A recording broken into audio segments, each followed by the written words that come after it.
Maayong adlaw mga mads! So karong adlaw magpa-organic vitamin D ta sa atong mga junakis. Ang among kuya naguna-una na kay ang iyang bula naligid. Very excited ba na siya basta magpainit mi siyang mga hot. Kay ganahan magduwa sa outside world. Loya bata ug karon iya nangablihan ang gate padulong sa imong kasing-kasing. Charing! Ingani day kadako ug kalapad ang covered court nga dagan-daganan ni Boss Primo. Kinsay di paning tunog sa kabaldi ana.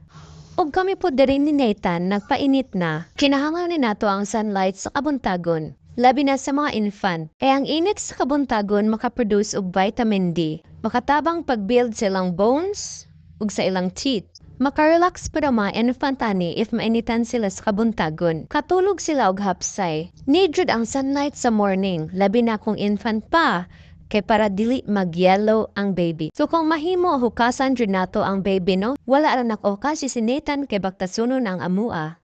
Duol man pud amua pero ganahan din si Primo kung magpainit si Nathan gara jud sa covered court kay para makabasketball siya. Malipay ra pud mi para masingtan siya kay porebuyag na baya ni siya.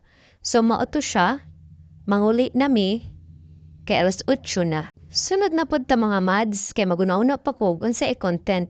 Kapoy man day mahimong vlogger, oy, dili jud dalim, mauto siya, manong mi-enter. Palakasan naman jud ni Guardian Angel, fighting spirit pod. Apil na po ning pabaga sa among naong. Og di ka ganahan mo kita, ayaw uy, i-follow na lang ko, bye!